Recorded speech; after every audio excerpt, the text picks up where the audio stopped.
నమస్తే, welcome to college TV. Telangana రాష్ట్రంలో ఏదైతే కేటీఆర్ అరెస్టు పైన సంచలనంగా మారింది, అరెస్ట్ అవుతాడా కాడా అని చెప్పేసి ప్రజల్లో ఒక ఆందోళన కూడా ఉంది. ఒక వర్గం కావాలని కోరుకుంటా ఉంటే ఒక వర్గం ఎట్లా అరెస్ట్ అవుతాడని చెప్పేసి మరో వర్గం చెప్తా ఉంది. అయితే దానిపైన మరో విధంగా కూడా చర్చలు జరుగుతూ ఉన్నాయి. అసలు కేటీఆర్ పైన కాంగ్రెస్ ఎందుకు రాజకీయ కుట్ర చేస్తూ ఉందని చెప్పేసి మరికొంతమంది అంటూ ఉన్నారు. అయితే దీనిపైనే మాట్లాడి తెలుసుకునే ప్రయత్నం చేద్దాం. మనతో పాటు కాంగ్రెస్ నాయకులు సామ రామమోహన్ గారు ఉన్నారు. ఒకసారి ఆయనతో మాట్లాడదాం. అన్న నమస్తే. నమస్తే అన్న చెప్పండి, ఇలా అంటే ఫస్ట్ డైరెక్ట్ ఏంటంటే కేటీఆర్ పైన ఎందుకు కాంగ్రెస్ టార్గెట్ చేసింది అంటే ఏం చెప్తారు? అంటే కాంగ్రెస్ పార్టీ ఎందుకు టార్గెట్ చేసింది? ఇవి ప్రభుత్వంలో ఆ రోజు ఉండి వీళ్ళు ఎలగబెట్టినటువంటివి అధికార దుర్వినియోగం చేసుకుంటా వాళ్ళ తాత ముత్తాతల ఆస్తులు లెక్క వాళ్ళకి నచ్చినట్టుగా బయట దేశాలలో ఉంటున్నటువంటి కంపెనీలకి ఇన్ని కోట్లు వేసే అన్ని కోట్లు వేసే అంటే ఒక విధి విధానం లేకుండా, ఒక పద్ధతి పాడు లేకుండా, ఆయన ఏదో రాజకుమారుడు, ఆయన చెప్పగానే కింద ఏదో మంత్రి తీసుకొని పోయి ఉత్తరం అందించినంత తేలికగా ప్రభుత్వ ఖజానాలకించి కోట్ల రూపాయలు ఖర్చు చేసేటటువంటిది ఉండదు రాజ్యాంగబద్ధంగా. సో అట్లాంటిది నువ్వు చట్ట ఉల్లంఘన చేసినావు.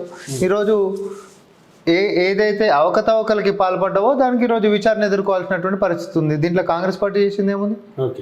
నువ్వు బండ్ల గిట్ట పోతుంటే మీ లెక్క గిట్ట ఏమైనా పొట్లాలు గిట్ట పెట్టి తప్పుడు కేసులు గిట్ట బరాయించి పిచ్చి చేసినటువంటిది ఉందా? అట్లా కాదు కదా. నువ్వు చేసినటువంటిదే బాజాబ్తా బజార్లో కనిపించినటువంటిదే నువ్వే మీడియా ముఖంగా వచ్చి అవును నేను అప్పుడు చేసిన మహానగరాన్ని పెంచనీకే మన ఖ్యాతి పెరగనీకే అని చెప్పి మాట్లాడిండు. కానీ ఈ రోజు మాత్రం హైకోర్టు ముందుకు పోయి అమ్మ తోడు సార్ నాకేం తెలియదు సార్ అదంతా అధికారులు చూసుకోవాల్సినటువంటి వ్యవహారం అని చెప్పి అఫిడవిట్లలో పెట్టిండు. మాట ఎందుకు మార్చినావు అనేటటువంటి ప్రశ్న కేటీఆర్ అనేటువంటి అడగాలి ఫస్ట్. ఓకేనా? అంటే వాళ్ళు ఏం చెప్తా ఉన్నారంటే గతంలో అంటే ఏదైతే ఈ రేస్ ఉందో దీనికి ప్రపంచ దేశాలు చూసేటట్టు చేసినాం, హైదరాబాద్ను డెవలప్డ్ సిటీగా మార్చామని చెప్పి చేసినాం. ఇలా కక్షపూరితంగా కాంగ్రెస్ దాంట్లో తప్పులో లెంగుతా ఉందని చెప్పి చెప్తా ఉన్నాగా, నిజంగా అది కేటీఆర్ హయాంలోనే కేటీఆర్ జరిగిందని గతంలో చెప్పిండు, ఇప్పుడు అధికారులు వేసిందని చెప్పి చెప్తా ఉన్నారు. దీనిపైన మరి మీ అభిప్రాయం? ఇప్పుడు అదే ఈ జూటాకోర్ మాటలు ఎందుకు మాట మార్చినావు అంటున్నాం. నీ మతి స్థిమితం బాలేకనా అనేటటువంటిది ఉంటే బాగానే ఉన్నావు అంటున్నావు. మొన్న వెల్నెస్ సెంటర్ కూడా పోయొచ్చినావు కదా. మీడియా ముఖంగా పెద్ద లేని మీసాలు మెలేసిండు, లేని తోళ్ళు కొట్టేసి ముఖ్యమంత్రిని ఛాలెంజ్ చేసిండు. నువ్వేం పీక్కుటావు పీక్కోపో, ఎవడేం నన్ను వీకలేడు, పోతా అవసరమైతే యోగా చేస్తే ఇవన్నీ తప్పుడు కేసులు అని అన్నాడు. నేను నిజాయితీగానే ఉంటా, 4 కోట్ల మంది ముంగట చర్చించుకుందాం రా, అసెంబ్లీలో మాట్లాడుకుందాం రా అని చెప్పి మాట్లాడినావు. మరి ఏం పుట్టిందా మీరు అఫిడవిట్లలో ఈరోజు అసలు నాకేం సంబంధం లేదు, ప్రామిస్ అదంతా అధికారులు చూసుకోవాల్సినటువంటి వ్యవహారము, ఇదంతా నాకు తెలియకుండా జరిగిందని ఎందుకు పెట్టినావు? మొన్న నువ్వు మీడియా ముంగటే మాట్లాడినావు, అసెంబ్లీలో ఏ దాని గురించి మాట్లాడాలని చెప్పి కొట్లాడినావు. ఈ రోజు మరి కోర్టు ముందుకు పోయి మాట ఎందుకు మార్చినావు? ఒక్కటే ప్రశ్న. ఈరోజు తెలంగాణ మొత్తము, తెలంగాణలో ఉంటున్నటువంటి యూట్యూబ్లైనా సోషల్ మీడియా మాధ్యమాలైనా లేకపోతే తెలంగాణ ప్రజానికమైనా లేకపోతే వాళ్ళ ఛానల్స్ అయినటువంటి తెలుగు స్క్రాప్లు తర్వాత చిల్లర టీవీలు అవి ఉన్నాయి కదా, అలా దమ్ము ధైర్యం ఉంటే ఫస్ట్ ప్రశ్న అనేటటువంటి వాళ్ళ నాయకుడు కాడికి జీతం ఇచ్చేటువంటి కాడికి మొదలు పెట్టాలి మీరు. ఆ రోజు మీడియా ముఖంగా ఇదే మాట అన్నావు కదా కేటీఆర్, మరి ఈ రోజు ఎందుకు అఫిడవిట్లలో మాట మార్చినావు అనేటటువంటి ప్రశ్న అడుగురి, దాని జవాబు ఏం చెప్తాడు చూద్దాం. అక్కడి నుంచి రావాలి మనకు జవాబు. మరి అధికారులు కూడా ఎవరు కూడా మాకు సంబంధం లేదని చెప్పేసి అన్నటువంటి సందర్భాలు నిజంగా అధికారులు కేటీఆర్ తెలియకుండా వేయచ్చు కాదు. ఇప్పుడు ఆయననే అన్నాడు అబ్బాయి, నేను ఒక వీడియో చూపిస్తా, ఇది ఒక్కసారి పెట్టండి. మొబిలిటీ వ్యాలీలో టాప్ ఛాంపియన్ చేయడానికి 55 కోట్లు అర్జెంట్ కట్టాలంటే కట్టినాం. అరవింద్ కుమార్ గారు ఫైల్ పంపిండు, నేను సంతకం కూడా పెట్టినా. ఆయన తప్పేం లేదు. ఫార్ములా అక్రమాల కేసులో కేటీఆర్ మాట మార్చారు. డబ్బు చెల్లింపుతో నాకేం సంబంధం లేదంటూ కేటీఆర్ అఫిడవిట్ దాఖలు చేశారు. ఇక ఒప్పందాల అమలులో నేనే పంపించమన్నా, వాళ్ళు నాకు ఫైల్ పంపించారు, నేనే సంతకం పెట్టినా, అధికారులది ఏం తప్పులేదు, నేనే చెప్పిన బరాబర్ చెప్తున్నా, నేనే చెప్పినా అన్నాడు. ఈరోజు ఏమో నాకేం సంబంధం లేదు సార్ అంటే ప్రపంచం కళ్ళు మూసుకుంది అనుకుంటున్నావా, లేకపోతే నువ్వు కళ్ళు మూసుకొని పాలు దాక్కుంటే ప్రపంచం నన్ను చూస్తలేదని చెప్పి అనుకుంటున్నావా?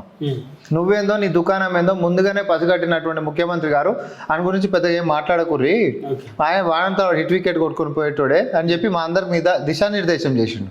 ఎందుకంటే పిచ్చి పిచ్చిగా మాట్లాడుతున్నాడు కాబట్టి నీకు సైకోరామ్ అని చెప్పి పేరు పెట్టిండు. ఇదే ఇందుకనే ఒకరోజు ఒక మాట మీడియా ముందుకు వస్తే ఒక మాట, కోర్టు అఫిడవిట్లలో ఇంకొక మాట, అసెంబ్లీలోకి పోతే ఇంకో మాట, లేకపోతే బయట అడిగితే ఇంకొక మాట, పొద్దున ఒక మాట సాయంత్రం ఒక మాట. కనీసం నువ్వు ఒక మాట మీద గిదే స్టాండ్ అనేటటువంటిది నీకు స్టాండే లేకుండా తయారైనావు. ఇది నీ మానసిక పరిస్థితి. ఏం లేని ఢిల్లీలో కడుకొని ప్రెస్ మీట్లు పెడతా అని చెప్పి మాట్లాడతావు, అసెంబ్లీలోనేమో నువ్వు చేసిన కుంభకోణం గురించి చర్చించాలని అంటావు. మరి చర్చ గురించి కోర్టు వివరణ అడిగితే నాకు సంబంధమే లేదని చెప్పి మాట్లాడతావు. మరి అసెంబ్లీలో చర్చ పెట్టమన్నప్పుడు ఎందుకు పెట్టలేదు? ఇప్పుడు నేను అదే అంటున్నా, ఇప్పుడు విచారణలో భాగంగా కోర్టు ముందు ఎటు నడుస్తా ఉంది కదా, అవును. కోర్టు ముందు నడిచేటటువంటిది 4 కోట్ల ప్రజానీకం ముంగట వీళ్ళు చేసే చిల్లరేషం గురించి టైం అంతా వెయిట్ చేయాల్సినటువంటి అవసరం లేదు, ఓకే. అవసరం లేదు. అదే ఒక సామాన్య కుటుంబంలో ఒక మహిళ చచ్చిపోతే అది ఒక పెద్ద కమ్యూనిటీ అంటే బడా బాబులు డబ్బులు ఉన్నటువంటి వాళ్ళు లేనటువంటి వాళ్ళ మధ్యలో జరుగుతున్నటువంటి వైరం చట్టపరంగా ఈరోజు చాలా డిఫరెన్స్ ఉంది అనేటటువంటి దానికి ఒక డిబేటబుల్ ఆస్పెక్ట్ ని ముఖ్యమంత్రి గారు సుదీర్ఘ సమయం తీసుకొని మరీ వివరించారు. ప్రతి పేద సామాన్య కుటుంబానికి పెద్దన్న లెక్క నేను తోడున్నా, ఈ రాష్ట్రంలో చిన్న పెద్ద తేడా లేదు, చట్టానికి అతిథులు ఓడు కాదు అని చెప్పి దాని మీద టైం తీసుకున్నాం, బరాబర్ అని చెప్పినాం. తెలంగాణ ప్రజలకు తెలవాల్సినటువంటి వ్యవహారం ఇది కోర్టే చూసుకుంటది కదా ఇలాది, దాని గురించి పెద్ద చర్చ అని చెప్పి ఇప్పుడు తేలిపోయిందా లేదా? మొన్న ఇంకా చర్చ చేసిండే నేను చేయలేదనే వాదించేటోళ్ళు, రోజంతా సభా సమయం వృధా అయిపోయేది. ఇప్పుడు ఏమైంది? తేలిపోయింది కదా. ఇక్కడ బీజేపీ కాంగ్రెస్ రెండు చీకటి ఒప్పందంతో పనిచేస్తా ఉన్నాయి, కేటీఆర్ మీద చర్చ జరుపుతా ఉన్నాయి అని చెప్పేసి అంటా ఉన్నారు. దీనికి మీ సమాధానం? ఇప్పుడు చదువుకున్నోడు అయితే ఆ మాట మాట్లాడాడు నాగేష్. ఎందుకంటున్నా అంటే ఇక్కడ ఏసీబీ అనేటటువంటిది రాష్ట్ర సర్కార్ కింద ఉండేటటువంటిది, ఈడీ అనేటటువంటిది కేంద్ర సర్కార్ కింద ఉండేటటువంటిది. ఈ ఈడీ కూడా ఎందుకు వస్తుంది అని అంటే, నువ్వు విదేశాలలో ఇప్పుడు నార్మల్గా ఎట్లుంటుంది అని అంటే, ఈడీ ఎన్ఫోర్స్మెంట్ డైరెక్టరేట్ కింద నీకు పిఎంఎల్ అంటే prevention of money laundering act అని చెప్పి ఉంటుంది, మనీ లాండరింగ్ కింద. తర్వాత ఇది ఫెమా కింద ఉండేది, ఓకే. తర్వాత ఫెమా కింద ఉండేటటువంటిది బయట దేశాలకి వాళ్ళ పాండ్స్ రూపంలో ఇచ్చినటువంటి దాన్ని ఏ అనుమతులు లేకుండా ఆర్బీఐ కూడా మనకు పెనాల్టీ వేసింది. సో ఇది ఈడీ పరిధిలోకి వచ్చేటటువంటి వ్యవహారం. అంతేకాదు ఇది డబ్బుతో ముడిపడి ఉన్నటువంటిది. తర్వాత ఏసీబీ ఆల్రెడీ కేసు చేసింది కాబట్టి స్వచ్ఛందంగా ఈడీ వచ్చేటటువంటి అవకాశాలు మెండుగుంటాయి. మేమే అన్నాం, మన నిజంగానే బీజేపీకి చిత్తశుద్ధి ఉంటే ఈడీ కూడా ఇంట్లోకి రావాలని చెప్పి అన్నాం. అర్థమైందా? కానీ వాళ్ళు ఏం ప్రచారం చేస్తా ఉన్నారంటే, సిబిఐ ఈడీ కలిసికట్టుగా కేటీఆర్ ను క్లోజ్ చేయాలి, కేటీఆర్ రాజకీయాలకు అటు బీజేపీ కానీ ఇటు కాంగ్రెస్ కానీ తెలంగాణ రాష్ట్రంలో తట్టుకోలేకపోతున్నాయి కాబట్టి ఈ అరెస్టులు అని చెప్పి చెప్తా ఉన్నారు, అరెస్టులు ప్రయత్నం అని చెప్పి చెప్తా ఉన్నారు. ఇప్పుడు నువ్వు నిజాయితీగా బతుకుతే నీకు ఎట్లాంటి భయమే ఉండదు. నిజంగా నీ మీద తప్పుడు కేసులు పెడితే నువ్వు ఆయన కూడా నిర్దోషి లెక్క బయటకు వస్తావు. కానీ కేసు అది కాదు కదా, రెడ్ హ్యాండెడ్ గా దొరికినటువంటి దొంగ నువ్వు. తాళాలు ఇరగొడుతుంటే లైట్ వేసి సీసీ కెమెరాలో దొరికినటువంటి దొంగలు ఉంటారా, చెడ్డీ గ్యాంగ్ లెక్క. అలా వచ్చి గోడలు దుంకుకుంటా తర్వాత తాళాలు వలగొట్టుకుంటా అన్ని సీసీటీవీలలో వస్తాయి చూసినావా, గసంటి ముఠా బ్యాచ్లలో దొరికినటువంటి నువ్వు ఈరోజు రెడ్ హ్యాండెడ్ గా పైసలు ఈమన్నది నువ్వే మీడియా ముఖంకి వచ్చి నువ్వు సొంతంగా ఒప్పుకున్నటువంటిది. ఇక గింత జరిగినాక కూడా నాకు సంబంధం లేదు, కక్షపూర్తంగా ఇదంతా చేస్తున్నారు అనంటే ఉంచుతారు మన ముఖాల మీద. మీరు గిట్ట అట్లా మాట్లాడితే, ఎందుకంటే అది ఒకటే మిగిలిపోయింది ఇక తెలంగాణ సమాజంలో. అబద్ధాలను కూడా సహిస్తున్నారు అందరూ. మీరు పొద్దున్న లేస్తే మీరు మీ సోషల్ మీడియా మాధ్యమాలు ఎడిట్లు చేసుకొని పెట్టుకునేటటువంటివి సమాచారం, అర్ధ సమాచారము, లేకపోతే సత్యదూరపు మాటలు, లేకపోతే దుష్ప్రచారాలు, ఇవన్నిటిని కూడా సహిస్తూ ఉన్నారు జనాలు. ఏంది ఆడోడు జరిగితే ఈడోటి పెడతాడు, జనాలు అంతా కళ్ళు మూసుకొని అనుకుంటారా అని చెప్పేసి ప్రజలు మాట్లాడుతూ ఉన్నారు. ఈరోజు పథకాల గురించి మాట్లాడితే పథకాలు అవో ఇవో వస్తూనే ఉన్నాయి. ఈడు ఉన్నప్పుడు అది ఆయనతో కూడా ఇవ్వలేడు కదా, ఇప్పుడు అంతో కొంత వస్తూనే ఉంది కదా. దీన్ని కూడా మంటలే నిరుద్యోగ భృతి ఏమైంది, నువ్వు 10 ఏళ్ళు ఇచ్చినావు ఫస్ట్, నీ ముఖానికి నువ్వు అడిగేటటువంటిది ఏముంది? మా మేనిఫెస్టో నోడు జిరాక్స్ తీసి పెడతాడు. ఆ మేనిఫెస్టో 2014, 2018 మేనిఫెస్టోని తీస్తే దాన్ని తాడిపోయినుకొని ఊరేసుకొని చచ్చిపోవాలి వాళ్ళు. దాంట్లో ఒకటన్నా నెరవేర్చినటువంటి ముఖాలా మీరు ఫస్ట్? సో వాళ్ళు నెరవేర్చలేరు కాబట్టి కాంగ్రెస్ కి అధికారం ఇచ్చారు. అంటే కాంగ్రెస్ కి అధికారం ఇచ్చారు కాబట్టి మొత్తం కుదేలైపోయినటువంటి ఆర్థిక వ్యవస్థని చూడు నరేష్, ఆడ టోటల్ జీతాలు ఇవ్వలేనటువంటి పరిస్థితుల ఆర్థిక వ్యవస్థ మనది ఉండే, అవునా కదా? ఎవరికైనా అటువంటిది 1 తారీఖు జీతాలకించి మొదలు పెట్టుకుంటే కొలువులు ఇవ్వలేనటువంటి ఆర్థిక శక్తిలో లేని పరిస్థితులలో ఉండే. అట్లాంటిది కొలువులు ఇచ్చుకుంటా, సంక్షేమాలు ఇచ్చుకుంటా, ఉచిత విద్యుత్ ఇచ్చుకుంటా, సిలిండర్లు 500కి ఇచ్చుకుంటా, రైతు రుణమాఫీలు చేసుకుంటా, 20,000 పైసలకు కోట్లు ఏం తమాషనా? నువ్వు 10 ఏళ్ళలో కూడా ఖర్చు చేయలే. మేము 20,000 కోట్ల రూపాయలు ఖర్చు చేసినాం. ప్రతి క్వింటాల్ దానికి మేము 500 రూపాయలు బోనస్ ఇచ్చుకుంటా సన్నవడ్ల మీద. ఇన్ని మనం చేసుకుంటా కూడా ఈరోజు ఏమైంది మీరు ఏం చేసారు అని అంటే మేము ప్రజల ముందు పెట్టినాం. ఇవన్నీ కాక ప్రభుత్వ బాధ్యతగా ప్రకృతిని కాపాడుకుంటూ, ప్రభుత్వ బాధ్యతగా ఇంట్లో పెద్ద కొడుకు లెక్క పిల్లల భవిష్యత్తు గురించి ఆలోచిస్తూ, మాదక ద్రవ్యాల మీద ఉక్కుపాదం మోపుతూ, పారదర్శకతతో ఈ చట్టసభలు నడవాలని చెప్పి ప్రతిపక్ష నాయకుడు ఇంటికాడికి మంత్రులను పంపించి ఆహ్వానిస్తూ గత చరిత్రలు ఎప్పుడన్నా ఉన్నా అదే ఇట్లా మాకు దమ్ము ధైర్యం ఉంది, మేము నిజాయితీగా ఈ యొక్క రాష్ట్రాన్ని పరిపాలిస్తున్నాం కాబట్టి మేము ఏ ప్రశ్నలకైనా ఎదుర్కొనికే సిద్ధంగా ఉన్నాం. నువ్వు అసెంబ్లీకి రాని అంటున్నాం. ఓకే. నీ అయ్యే ఫస్ట్ ముఖం చూపించానికే మీకు ముఖాలే లేవు ఫస్ట్ ప్రతిపక్ష హోదాలో కూడా మీరు. జనవరిలో బయటకు వెళ్తాడంట. ఇక ఎప్పుడైనా వెళ్ళని కానీ వెళ్ళకపోయిన పెద్ద ఫరక్ ఏం పడదు తెలంగాణకి, అవునా? కాకపోతే ఏంటంటే వాళ్ళ బుద్ధి ఏంది అనేటటువంటి చూసి కొడుకు గిట్ట లోపడి పోతే అయ్య గిట్ట బయటకు వస్తారేమో చూద్దాం. రావాలని కోరుకుంటున్నాం. ఈయన లోపడి ఒకటే ముంగంటే ఆయన రావాలని కూడా మేము కోరుకుంటాం. కాకపోతే మీరు వస్తలేరు కదా. ఓకే, ఇప్పుడు ఈడీ అరెస్ట్ చేయబోతా ఉందా లేదంటే సిబిఐ అరెస్ట్? ఈడీ 7 తారీఖు, వచ్చే నెల 7 తారీఖు సమ్మన్స్ ఇచ్చింది వాళ్ళ ముంగట హాజరు కావాలని. వాళ్ళకు ఉండేటటువంటి ప్రశ్నలు వాళ్ళు సంధిస్తారు. అయితే 31 తారీఖు మళ్ళీ హైకోర్టులో ఉంది, బెయిల్ రద్దు చేయాలనేటటువంటిది మనం అంటున్నాము. సో వాదోపవాదాలను బట్టి న్యాయస్థానం ఇచ్చేటటువంటి తీర్పే తప్ప నీ చేతిలో నా చేతిలో ఉన్నటువంటి వ్యవహారం కాదు. కానీ ఈరోజు కోర్టు ముందు ఆయన ఇచ్చినటువంటి అఫిడవిట్లో ఆయన చేసినటువంటి వ్యాఖ్యలు ఏంటంటే ప్రజల మధ్యలో మీడియా ముఖంగా ఆయన చెప్పినటువంటి మాటలకి భిన్నంగా వేరేవి రాసిండు. ఆ రోజేమో నేనే బాధ్యత అన్నాడు, నేనే పైసలు ఇవ్వమన్నా అన్నాడు, అధికారులకు నేనే సంతకం పెట్టించి పంపించిన అన్నాడు, అధికారులకు ఎవ్వరికి సంబంధం లేదు నేనున్నా అన్నాడు. ఈరోజేమో అదంతా అధికారుల పంచాయతీ, నాకేం తెలుసు సార్, అమ్మతోడు అభివృద్ధి లేదు, ఆనంకాయ లేదు, ఏం లేదు అని చెప్పి మాట్లాడుతుండు. ఆ రోజేమన్నాడు 700 కోట్ల రూపాయలు పరోక్షంగా అదే నెల్సనో ఏదో రిపోర్ట్ కూడా చెప్పిండు. అది ఆయనకు తప్ప ఉంది తెలియదు ప్రపంచంలో. దాని ద్వారా తెలుసుకున్నది ఏంటి అంటే 700 కోట్ల రూపాయల వ్యాపారానికి సంబంధించిన లాభాలు వచ్చినాయంట. ఎవడన్నా 700 కోట్ల రూపాయలకు వ్యాపారానికి వచ్చిన లాభాలు వచ్చి నిజంగానే రాష్ట్ర హితం గురించి గిట్ట కేటీఆర్ ధైర్యంగానే గిట్ట నిర్ణయాలు తీసుకొని ఉంటే మరి ఈరోజు కోర్టు ముంగట అదే చెప్పాలి కదా. ధైర్యంగా సోషల్ మీడియా వేదిక కూడా వాళ్ళు ఒకటి పెట్టిరు, ఇలా ఏదది 700 కోట్ల లాభాలు వచ్చింది, ఇది కాంగ్రెస్ కనిపిస్తలేదు అని చెప్పేసి వాళ్ళు సోషల్ మీడియాలో ట్వీట్ చేసి. మరి మాకు కనిపిస్తుంది, అది కార్తిక్ రెడ్డి మాట్లాడినటువంటి అనుకుంటా కదా. మరి కార్తిక్ రెడ్డి గారిని కూడా నేను అడుగుతున్నా, మరి మీ నాయకుడు ఎందుకు కోర్టు ముంగడికి పోయి అయ్యా అప్ప నాకు సారీ నాదేం సంబంధం లేదు, అదంతా అధికారులు చేసేటట్టు ఎందుకు అంటుండు? సో ఏది నేను ఎప్పుడైనా ఆయన నోటి మాటలతో ఒక ఛానల్లో చెప్పిండు, నేను కూడా నా నోటి మాటలతోటే చెప్తున్నా కదా. నేను ఆయన నోటి మాటలతో నేను చెప్తలేను కదా. ఏ చర్చకన్నా సిద్ధమని చెప్పినాం మేము. ఇవాళ చెప్పలే, ఎప్పుడో చెప్పినాం. బిడ్డ నువ్వు దొరికిపోయినావు, నువ్వు రెడ్ హ్యాండెడ్ గా దొరికినటువంటి అంశం ఇది. నేను ఎవరు తప్పించుడు అనేటటువంటి సాధ్యం కానటువంటి వ్యవహారం. 700 కోట్ల రూపాయల గిట్ట నిజంగా లాభం చేసిన గిట్ట నువ్వు అయితే ఈరోజు కోర్టు అఫిడవిట్లలో ఎస్ బరాబర్ నేనే చేసిన, ఎట్లాంటి శిక్ష విధించినా కూడా నేను సిద్ధమని చెప్పి మాట్లాడాలి. కేటీఆర్ అరెస్ట్ చేసేద్దాము కాంగ్రెస్ కుందంటావా? కేటీఆర్ అరెస్ట్ మేమెందుకు చేస్తాము? చట్టం తన పని తాను చేసుకుంటా, ప్రభుత్వం కూడా చేయదు, చట్టం తన పని తాను చేసుకుంటూ పోతుంది. న్యాయ వ్యవస్థ ఇచ్చేటటువంటి తీర్పు మీద ఆధారపడి ఉంటుంది.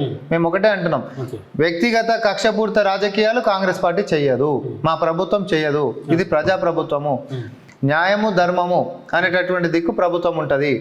అవినీతి చేస్తే ఎవరైనా కూడా చట్టపరమైనటువంటి చర్యలు ఎదుర్కోవాల్సినటువంటిది ఉంటది, చిన్న పెద్ద తేడా లేదు. దాదాపు 1 year అయిపోతా ఉందన్న. కేటీఆర్ చేసి అక్రమాలను బయట పెడతామని చెప్పింది, ఒక్కొక్కటిగా తీస్తున్నారు కానీ ఇప్పటివరకు ఒక్కరు కూడా అరెస్ట్ చేయలేరు. ఎందుకోసం? అంటే దేనికైనా ప్రొసీజర్ ఉంటుంది కదా. ఇప్పుడు తప్పుడు కేసులు అనుకో, నువ్వు వచ్చినావు కాబట్టి అక్రమ అరెస్టులు చేసి గతంలో బెడ్రూమ్లకి ఎత్తుకపోయినట్టు వాళ్ళు అట్లా చేయొచ్చు. కానీ మా దగ్గర అట్లేం కాదు. పారదర్శకంగా విచారణ కమిటీలు పడుతున్నాయి, విచారణ కమిషన్లు పడుతున్నాయి, రిటైర్డ్ జడ్జిలతో ఇప్పుడు కాళేశ్వరమైనా, విద్యుత్ కొనుగోలు వ్యవహారాలైనా, లేకపోతే హెచ్ఎండిఏకి సంబంధించినటువంటి వ్యవహారమైనా అన్ని ఒక ప్రొసీజర్, ఫోన్ ట్యాపింగ్ వ్యవహారమైనా, అంతెందుకు ఫార్ములా ఈ వ్యవహారమైనా, ఏదైనా చట్ట ప్రకారంగా ఒక ప్రొసీజర్ ఉంటుంది. కక్షపూరితంగా చేయాలనుకుంటే ఏదో ఒక దాంట్లో పెట్టేసి నేను ఈరోజు సాయంత్రం కల్లా పంపించేసేయాలని అనుకోవడం. కానీ చట్ట ప్రకారంగా ప్రొసీజర్ పరంగా పోతున్నాం కాబట్టి వాళ్ళు చేసినటువంటి కర్మ ఫలితమే ఈరోజు వాళ్ళు అనుభవిస్తున్నారు. కానీ ఏ దాన్ని వదిలిపెట్టమని మేము చెప్తున్నాం, ఏ దాన్ని వదిలిపెట్టాం. ఎందుకంటే 10 సంవత్సరాలు ప్రజల యొక్క మా రక్త మాంసాలు పీకదిన్న రాక్షసులు మీరు. ఇది నేను మళ్ళా కూడా ఉటంకిస్తా ఉన్నా. ఈరోజు హరీష్ రావు పెద్దగా మాట్లాడుతుండు, కేటీఆర్ పెద్దగా మాట్లాడుతూ ఉండు, తర్వాత సరే కేసీఆర్ గారు అంటే కనిపిస్తలేరు, కవితమ్మ మాట్లాడలేని పరిస్థితులలో ఉంది. కానీ వీళ్ళందరికీ కూడా ఒకటి ఏంటంటే మీరు చేసిన పాపాలను తీసుకుపోయేటటువంటి కాదు. ఎందుకంటే బంగారు తెలంగాణ లెక్క తీర్చిదిద్దే అవకాశాలు చేతి నిండా ఉన్నప్పటికీ కూడా తెలంగాణకి ఉరి తీసినంత పని చేసిరు మీరు. మనని వెనకాలకించి వెన్నుపోటు పొడిచిరు. కాళోజీ చెప్పినటువంటి మాటల ప్రకారం చూస్తే పరాయుడైతేనేమో ఊర్లో పొరి మీద దగ్గర కొట్టి పంపాలి, కానీ సొంతోడు చేస్తే పాతాలకు చేసి పాతాల్లో పెట్టాలి. వీళ్ళు 2వ కేటగిరీకి సంబంధించిన వాళ్ళు. తెలంగాణకి ద్రోహం చేసినటువంటి ఈ కుటుంబం తెలంగాణ ద్రోహులు నేను మళ్ళీ చెప్తా ఉన్నా. అన్ని ప్రతి చిన్న విషయంలో, సంక్షేమాలలో, అభివృద్ధిలలో, అన్ని వ్యవహారాలలో అవినీతి మాత్రమే. కుటుంబ రాజ్యాన్ని ఎట్లయితే ఏళ్తారో, రాజ్యం ఎట్లయితే ఏళ్తారో సేమ్ అట్లా ఈ రాష్ట్రాన్ని ఏలినిరు. సో ఇవన్నీ ఒక్కొక్కటిగా బయటకు వస్తాయి, అన్నిటి కూడా ఉప్పు బుక్కాల్సింది. కానీ మీకు ఓన్లీ కాంగ్రెస్ ప్రభుత్వానికి కేవలం కేసీఆర్ ఒకటే కనిపిస్తా ఉందా, కేసీఆర్ కుటుంబం ఒకటే కనిపిస్తా ఉందా అక్రమాలు చేసిన వాళ్ళు? అందరు కనిపిస్తారు. ఎవరంటే ఇప్పుడు దీంట్లో అధికారులు కూడా పోతలేరా? అధికారులు కూడా ఉంటారు కదా. కానీ హరీష్ రావుని ఇంతవరకు ఎగ్జాంపుల్ గా హరీష్ రావుని ఇప్పుడు మీ కాంగ్రెస్ నాయకుడు అయినటువంటి చక్రధర్ గౌడ్ పైన ఆధారాలతో చక్రధర్ గౌడ్ ఒక కేసు పెట్టిన హరీష్ రావుని ఎందుకు ముట్టలేకపోతుంది? ఎందుకు ముట్టలేమా? ఫోన్ ట్యాపింగ్ దాంట్లో కోర్టులలో ఇప్పుడు హరీష్ రావు గారి వ్యవహారం కూడా వచ్చింది. ఆ చట్టం తన పని తాను చేసుకుంటూ అవుతాయి. ఆయనను కూడా వివరణ అడుగుతారు, ఆయన రోల్ ఏందో చెప్పాలి. తర్వాత ఇవన్నీ ముందు ఉంటూనే ఉంటాయి. కానీ ఇప్పటికిప్పుడు ఫోన్ ట్యాపింగ్ చేసింది అని అంటే నువ్వు నేను చేస్తుంటే చూసినావు అని చెప్పి ఆయన అంటాడు. ఎగ్జాంపుల్ చెప్తున్నా. ఇప్పుడు అంతేందుకు లగచర్లకు సంబంధించి ఖాళీ ఆయననే అరెస్ట్ చేసిరు. మాజీ ఎమ్మెల్యేని కేటీఆర్ ఎందుకు అరెస్ట్ చేయలేదని అడిగిర్రు. మేము అన్నాం ఆ మాజీ ఎమ్మెల్యే అనేటోడు ఆయన ఫోన్ పాస్వర్డ్ ఇవ్వకపోయి. ఇప్పుడు సురేష్ అనేటువంటి ఫోన్లకి ఈయన ఫోన్లు ఉండేటటువంటివి ఎస్టాబ్లిష్ అయినాయి, ఈయన లోపడి పోయిండు. కానీ ఈయన ఫోన్ కనీసం పర్మిషన్ వితౌట్ కన్సెంట్ మనం తీసుకోనికి ఉండదు కదా. అట్లా చేసేటోళ్ళం మీకు ఇళ్ళ కూడా ఉందని చెప్పి మేము కోర్టులో పెట్టాలి. అలా లెక్క ట్యాపింగ్లు గీపింగ్లు చేసేటోళ్ళం ఉంటే అర్థమైందా? కాబట్టి సో ఒక రోజు అటు ఇటుగా అయినా మీరు చేసిన పాపాలు ఎక్కడ పో, ప్రతి దానికి లెక్కకు లెక్క. గతంలో మా నాయకులు ఈరోజు ముఖ్యమంత్రి వారిని చెప్పిర్రు, లెక్కకు లెక్క మిత్తితో చెల్లిస్తా అని చెప్పి ఏదైతే అన్నాడో ఆ లెక్కకు లెక్క ఈ రోజు చట్ట ప్రకారంగా మేము చెల్లిస్తాం. ఓకే, కేటీఆర్ ను అరెస్ట్ చేసే తెలంగాణలో ఎట్లాంటి పరిస్థితులు ఉంటాయి అనుకుంటారు? ఎట్లాంటి పరిస్థితులు ఉంటాయి? ఏముండవు. ప్రజలందరూ హర్షం వ్యక్తం చేస్తారు, స్వీట్లు పంచుకుంటారు. ఈ దుర్మార్గం ఎందుకంటే మేము పెట్టినటువంటి మేనిఫెస్టోలో ఇంకా నెరవేర్చినటువంటి హామీ ఇది. ఎందుకంటే ప్రతి ఎన్నికల సభలో ప్రతి వేదిక మీదకించి ఈరోజు ముఖ్యమంత్రి గారు లేకపోతే మా కాంగ్రెస్ పార్టీ శ్రేణులు మొత్తం కూడా అవినీతి కుటుంబం పైన మేము చట్ట ప్రకారంగా చర్యలు తీసుకుంటామని కూడా మేము ఆ మేనిఫెస్టోలో పెట్టినాం. ప్రతి సభలో చెప్పినాం. సో చట్ట ప్రకారంగా ఈరోజు మేము చర్యలు తీసుకుంటా ఉన్నాం. ఎస్, కాంగ్రెస్ పార్టీ ఇప్పుడు నువ్వే అడిగినావు 4 ప్రశ్నలు ఏడాది అని చెప్తున్నారు కానీ మీరు లోపటేసలేరని. అట్లా తెలంగాణ సమాజం అంతా అడుగుతా ఉంది. కాబట్టి చట్టం తన పని తాను చేసుకుంటూ పోయి కుటుంబం మొత్తం లోపడి పోయేది ఉంటే పోతారు. ఓకే, రేపటి రోజు ఒకవేళ కేటీఆర్ డైరెక్ట్ ఢిల్లీలో గతంలో చర్చలు జరిపిరని చెప్పిండు, ఇప్పుడు పోయి మళ్ళీ మీ అధిష్టానంతో చర్చలు జరిపితే సైలెంట్ ఊరుకుంటారా? మా అధిష్టానం ఎవడన్నా అపాయింట్మెంట్ ఇస్తారా? మా అధిష్టానం ఎవరన్నా కేటీఆర్ అనేటువంటి అపాయింట్మెంట్ ఇస్తారా? బేసిక్ క్వశ్చన్ అది. బేసిక్ క్వశ్చన్ ఏ చెప్పలేమే లేదబ్బా. బేసిక్ క్వశ్చన్ పక్క 1,00,000% కేటీఆర్ అనేటువంటి అపాయింట్మెంట్ ఎందుకు ఇస్తాం చెప్పు? మేము ఎందుకు ఇస్తాం? ముచ్చటే లేదు. కేటీఆర్ అనేటోడిని ఎప్పుడు లోపడేస్తారు అనేటటువంటి ఫాలోఅప్ ఉంటుందేమో తప్ప కేటీఆర్ అనేటోడిని వ్యవహారంలో అపాయింట్మెంట్ ఇచ్చి మాట్లాడడానికి ఏముంటుంది అలా అక్కడ? అవినీతి పరులతో మాకు చర్చలు ఏముంటాయి చెప్పు? కుంభకోణాలు చేసిన కుటుంబము, తెలంగాణ ద్రోవుల గురించి మాట్లాడడానికి ఏముంటుంది? తెలంగాణ ఆకాంక్షలు నెరవేర్చేటటువంటి అంశాలు ఏమైనా ఉంటే మా అధిష్టానం డిస్కస్ చేస్తారు. మొన్ననే అసెంబ్లీ సమావేశాలు కూడా అయిపోయినాయి. అసెంబ్లీ సమావేశాల్లో మీరు బలంగా తీసుకొచ్చినటువంటి చట్టాలు ఏదంటే ఏం చెప్పుకుంటారా? ఇప్పుడు భూభారతి ఉంది కదా, ధరణికి సంబంధించి అన్న అయితే మన చట్టం అయింది కదా. స్లోగా ఇప్పుడు విఆర్ఏ విధానం కూడా పాత విధానాలకు మనం తీసుకొని వస్తా ఉన్నాం. తర్వాత కౌలు రైతు బంధుకు సంబంధించింది కూడా అసలు గుట్టలకి పుట్టలకి లేకపోతే వ్యవసాయం ఎప్పుడు కూడా చేయనటువంటి ఎరగనటువంటి భూములు కాదు. లేకపోతే చెరువుల కుంటల పేరు మీద కూడా రైతు బంధులు పోయినాయి. పెట్రోల్ బంకులకి, ఔటర్ రింగ్ రోడ్లకి లేకపోతే లేఅవుట్లు అయిపోయిన వాటికి ఇవన్నిటి కొంచెం ప్రక్షాళన చేసేటటువంటి పరిస్థితులు మనకి ఇప్పుడు రాష్ట్రంలో ఉన్నాయి. అంతేకాదు రేషన్ కార్డులలో కూడా ఇప్పుడు పెద్ద విల్లాలలో వండుకుంటా కోట్ల రూపాయల ఆస్తులు ఉన్న వాళ్ళకు కూడా తెల్ల రేషన్ కార్డులు ఉన్నాయి. సో ఇవన్నిటిని ప్రక్షాళన చేయాల్సినటువంటి అవసరం ఉంది. అసలు సిసలైన పేదవారికి ఈరోజు మన యొక్క సంక్షేమాలు అందాలనేటటువంటి చిత్తశుద్ధితో మా ప్రభుత్వం ముందుకు పోతుంది. కాబట్టి కాస్త సమయం పట్టినప్పటికీ కూడా ఈరోజు పారదర్శకంగా ముందుకు పోతున్నటువంటి దాన్ని ప్రజలు స్వాగతిస్తా ఉన్నారు. అసలు కాంగ్రెస్ టార్గెట్ ఏంటన్నా? కేసీఆర్ తీసుకొచ్చిన వాటిని రూపుమాపడమా లేదంటే నిజంగానే సమస్యలను తీర్చడమా? ఇప్పుడు కేసీఆర్ తీసుకొచ్చిన వాటిని రూపుమాపేది గిట్టుంటే కళ్యాణ్ లక్ష్మి షాదీ ముబారక్ అట్లా ఇవ్వద్దు కదబ్బా. ఆయన మేము ఇస్తున్నాం కదా, అట్లాంటిది ఏముండదు. ఇప్పుడు రైతు బంధు అని మా మేనిఫెస్టో అసలు 2018 మేనిఫెస్టోలో పెట్టుకున్నటువంటిది వాళ్ళు కాపీ కొట్టి వాళ్ళు తీసుకొని వచ్చిండ్రు. తర్వాత మేము దాన్ని ఏమంటాం, రైతు భరోసా అని అన్నాం. దాన్ని పెంచి మనం ఇవ్వాలన్నాం. కౌలు రైతులను కూడా గుర్తించుకుందాం అన్నాం. దానికి విధి విధానాలు నడుస్తూ ఉన్నాయి. ఓకే, దానికి ఒక కట్టప్ పెట్టి రైతు భరోసా ఇస్తామని చెప్పారు. ఇప్పుడు మళ్ళీ ఎట్లాంటి కట్టప్ లేదని చెప్పేసి వార్తలు వస్తూ ఉన్నాయి. అంటే ఇంత భూమి వరకు ఇచ్చే అవకాశాలు ఉన్నాయి. అంటే అది ఇంకా నిర్ణయించినటువంటిది కాదు, ఆ చర్చలలోనే ఉంది. కాబట్టి సో ఇప్పుడు చూడు, నరేంద్ర మోడీది ఉంది, రైతుకి గింత అని ఇస్తుండే అంతే, ఎన్ని ఎకరాలతో సంబంధం కాదు. ఓకే, రైతుకి ఇంత అని పడుతుందా లేకపోతే ఎన్ని ఎకరాలతో సంబంధం అని కానీ పడుతుందా? అక్కడ రేషన్ కార్డుకు మాత్రమే, రేషన్ కార్డులో ఒక పర్సన్ పడుతుంది, మిగతా ఎవరికి పడతలేదు. నేను అందుకని అంటున్నా. ఇప్పుడు అట్లంటే కాంగ్రెస్ పార్టీ ఉంటున్నప్పుడు గతంలో ఇంట్లో ఎంతమంది ఉంటే అంతమందికి పెన్షన్ పడేది. ఓకే. కేసీఆర్ వచ్చినాక ఇంటికి ఒకటే పెన్షన్ చేసిండు కదా, పెంచింది అనేటటువంటి చూపించి. సో అట్లా వాళ్ళు మార్పులు చేర్పులు చేసుకున్నప్పటికీ మేము అనేది ఏంటంటే సంక్షేమాలు అనేటటువంటి అర్హులకు పోవాలంటారు. ఓకే. బడా బాబులకి ఇప్పుడు చూడు దళిత బంధనాలు గతంలో ఒక పథకం తీసుకొచ్చిర్రు, అది అసెంబ్లీలో ప్రకటించినప్పుడు మాట మీదకి ఎవరిని కూడా ఇవ్వలేదు. ఇచ్చిన కొంతమంది కూడా ఫార్చునర్ కార్లలో పెట్రోల్ బంకులు ఉన్న వాళ్ళకి లేకపోతే ఇంకో బడా బాబులకి పక్క వాళ్ళకే దోషపెట్టారు. స్వయాన కేసీఆర్ చెప్పిండు ఇలా 40 నుంచి 50% మీరే కరగనాకి ఇస్తున్న సంగతి నాకు తెలుసు, ఒక్కొక్క సంగతి చెప్తా అన్నాడు. సో అట్లా ప్రజా సొమ్ముని అప్పనంగా బడా బాబులకు దోచిపెట్టేటటువంటి వ్యవస్థని కొనసాగించమంటావా లేకపోతే నిజంగా అర్హులకు మనం పంచేటటువంటి కార్యక్రమం చేయమంటావు? నువ్వు చెప్పు. నిజంగా అర్హులకే పంచాలి. సో ఆ పని చేస్తా ఉన్నాం. ఇలా రేషన్ కార్డులో ఒక కుటుంబంలో ఒకరికి మాత్రమే ఇస్తే ఏ ప్రాతిపదికన ఇస్తారు? 7,500 మాత్రమే ఇస్తారా లేదంటే ఎంత దానికి ఒక అమౌంట్ నిర్ణయిస్తారు? ఇంకా అంటే అసలు ఇప్పుడు నేను చెప్తుంది మేము ఒకరికే ఇస్తామని అసలు నేను అట్లా అంటలేను.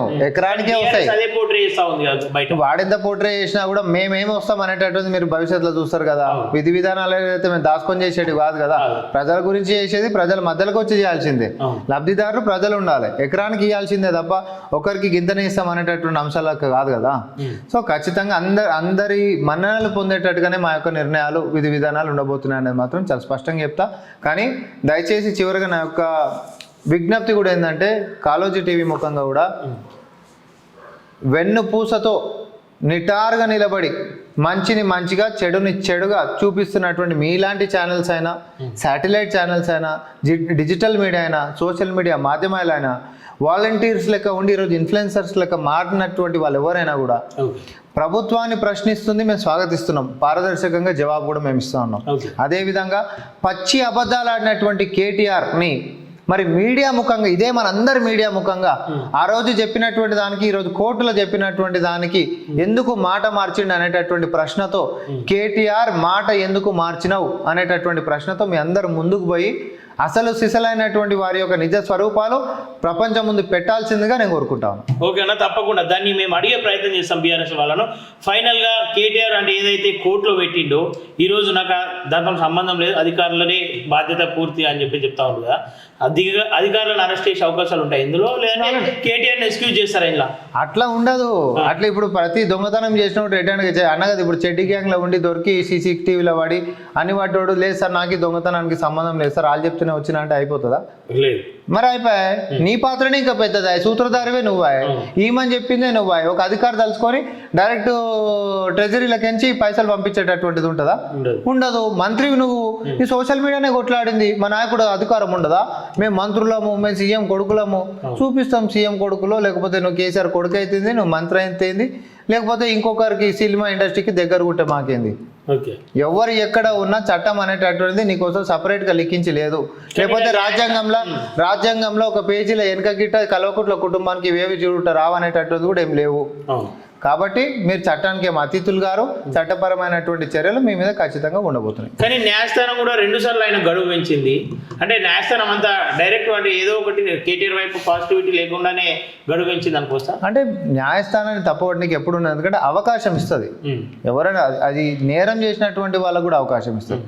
చట్టానికి ఎంతసేపు, న్యాయస్థానానికి ఎంతసేపు ఉంటున్నటువంటి చట్టాలు మాత్రమే చూస్తుంది. దాంట్లో నీ పాత్ర ఉందా లేదా, నువ్వు బెయిల్కి అర్హుడుగా కాదా, ఒకవేళ బెయిల్ ఇచ్చినప్పుడు కూడా అర్హుడు కాదనేటటువంటి మా యొక్క వాదన మేము ముందుకు పెడుతున్నప్పటి పరిస్థితులను కూడా పరిగణనలోకి తీసుకొని మరి కోర్టు దాని యొక్క నిర్ణయాన్ని ఇవ్వాల్సినటువంటి బాధ్యత ఉంటుంది. కాబట్టి ఇవన్నీ పక్కనేస్తే ప్రజా కోర్టులో మీడియా ముఖంగా కేటీఆర్ మాట్లాడిన మాటలకి కోర్టు ముందు ఆయన ఇచ్చినటువంటి అఫిడవిట్కి తేడా ఉందా లేదా, ఈడ నేనే చేయించినాను అన్నాడు, ఈడ నాకు సంబంధమే లేదా అని అన్నాడు. ఇదే ఈరోజు మీడియా 4th ఏదైతే ఉందో మీ పిల్లర్ అంట కదా, 4th pillar of the constitution, అది మీరందరూ ఒక ప్రశ్నతోటి వారి యొక్క అసలు రంగును బయట పెట్టాల్సిందిగా కోరుకుంటా ఉన్నాను. ఓకే అన్న, ఫైనల్గా కేటీఆర్ ఈ గ్యాప్లో ఏదైనా తారుమారు చేసే అవకాశాలు ఉన్నట్టు కనిపిస్తూ ఉందా? ఏదైతే కోర్టు నుండి గతంలో అరెస్ట్ చేస్తే అరెస్ట్కు సిద్ధమని చెప్పిండు, ఇప్పుడేమో గడువు అడుగుతా ఉండు. ఏది మతలబ్? అసలు ఫస్ట్ ఆఫ్ ఆల్ కోర్టుకే పోనన్నాడు. నేను ధైర్యంగా చెప్తున్నా, ప్రపంచం ఇటు దిక్కొచ్చేటట్టు చూసినా ఎస్ నేను పైసలు ఇవ్వమని చెప్పినా అధికారులకి సంబంధమే లేదు. తర్వాత 700 కోట్ల రూపాయల లాభం వచ్చేటటువంటి పని చేసిన, ఈ నగర ఖ్యాతి పెంచినానేమో మీడియా ముఖంగా చెప్పిండు. అసలు జైలు వేస్తావా వేసుకో, యోగా చేసి వస్తా, మెడిటేషన్ చేసి వస్తా, తర్వాత పాదయాత్ర చేస్తా అని చెప్పి నువ్వే మాట్లాడినావు. తర్వాత నిజంగానే కేసు అవుతుంటే తుర్రమని ఫస్ట్ కోర్టు కూరికిండు. కోర్టుకు పోనన్నావు కదా సార్, మరి కోర్టుకు ఎందుకు పోయినావు అంటే తూచి నేను వెనకాల ఇట్లా పెట్టుకున్నాను అన్నాడు. చిన్నపిల్లలు ఆడతారు కదా తొండి అని చెప్పి ఇట్లా తూచి ఇట్లా నేను వెనకాల పెట్టుకున్నా, నేను కోర్టుకు ఎందుకు పోనా, మా నాయనక్కడ నేను నేర్చుకుంది ఇదే అని చెప్పి కోర్టుకు పోయిండు. కోర్టుకు పోయిన తర్వాత సరే ఈ యుద్ధవీరుడు ఏదో కొట్లాడతాడు, ఉన్నని చాలు కొట్లాడతాడు, అవును సార్ తెలంగాణ కోసం నేను పైసలు ఇచ్చినాను అంటాడేమో అని అనుకుంటే నేను ఎందుకు ఇచ్చినా సార్, మొత్తం వాళ్ళే చేసిర్రు, వాళ్ళే చూసుకోవాల్సినటువంటి అంశము. రేపు పొద్దున ఇంకోటి కూడా నన్ను ఉల్టా మోసం చేసిరు సార్, అసలు నాకు తెలియదు అనుకుంటూ అంటాడు. ఇప్పుడన్నా నాకు తెలియదు అంటాడు, రేపు పొద్దున ఉల్టా అసలు నన్ను మోసం చేసిరు అని చెప్పినా అన్న ఆశ్చర్యం ఏం లేదు. సో ఇట్లాంటి దొంగలు, ఇట్లాంటి దొంగ మాటలు అనేటటువంటి తెలంగాణ సమాజానికి లోతుగా పోవాల్సినటువంటి అవసరం ఉంది. వీళ్ళ అసలు రంగు ఇదే ఉండే అధికారంలో ఉన్నప్పుడైనా ప్రతిపక్షంలో ఉన్నప్పుడైనా. కాబట్టి ఈరోజు యాజ్ ఏ రూలింగ్ పార్టీ లెక్క మేము ఈ వీరి యొక్క అసలు రంగుని ప్రజల్లోకి తీసుకొని పోతాం. ఫైనల్గా ఇలా కేటీఆర్ని అరెస్ట్ చేస్తే అంటే కొంతమంది గందరగోళం సృష్టిస్తామని ఉన్నారు, అంటే కొంతమంది అభిమానులు ఉంటారు కేటీఆర్ కూడా, వాళ్ళు ఏదైనా అగదాలు సృష్టిస్తే ఏంది పరిస్థితి? అట్లాంటి ఎవరైనా సృష్టిస్తే చట్టం తన పని తను చేసుకుంటూ పోతుంది. ఇప్పుడు భోగాలు అనుభవించుకుంటా కుంభకోణాలు చేసిన గురించి నేను త్యాగం చేసుకుంటూ ముందుకు పోతానంటే మీ జీవితమే సంకనాగిపోతుంది. గతంలోనే చూసినాం త్యాగాలు ఎవరు చేసిర్రు, తర్వాత దాని మీద భోగాలు అమరవీరుల సమాధుల పునాదుల మీద భోగాలు ఎవడు అనుభవించండి అనేది. ఈ రోజు కూడా కుంభకోణాలు చేసిన గురించి నువ్వు రోడ్డుకి కొట్లాడినావు అనుకో, కుటుంబానికి దూరమయ్యేటటువంటి చట్టపరమైనటువంటి చిక్కులలో మీరు చిక్కుతారు. దయచేసి శాంతి భద్రతలకు విఘాతం కలిగించే అట్లాంటిది ఏం చేయరు, అట్లాంటి పరిస్థితి కూడా ఏం లేదులే. కానీ ఒకవేళ అట్లాంటిది చేసేది ఉన్నా కూడా ఒకసారి జ్ఞానోదయం ఏం చేస్తున్నాం అనంటే మీరు అనవసరంగా భవిష్యత్తులో బాధపడేటటువంటి కేసులలో ఇరుక్కోవద్దని చెప్పి నా యొక్క విజ్ఞప్తి. ఓకే అన్న, థ్యాంక్ యూ సో మచ్ అన్న. ఓకే చూసులా ఏదైతే కేటీఆర్ అరెస్ట్ అయితే పక్కా అని చెప్పి చెప్తా ఉన్నారు, ఏదైతే కేసును తారుమారు చేసే ప్రయత్నం కావచ్చు, ఇలా అధికారుల పైనకి ఎంత నెట్టి వేసినా నిజాలను బయట పెట్టి తీరుతామని చెప్పేసి కాంగ్రెస్ నాయకులు అంటున్నటువంటి సందర్భం. అటు తెలంగాణ ప్రజలు కూడా కొంతవరకు అరెస్ట్ ఎప్పుడైతాడని చెప్పేసి చూస్తున్నటువంటి జనాలు ఉన్నారు. అరెస్ట్ అయితే ఏదో గందరగోళం లేపామన్నటువంటి నాయకులు కూడా కనిపిస్తున్నటువంటి సందర్భం. చూద్దాం ఏం జరగబోతుంది. Thank you.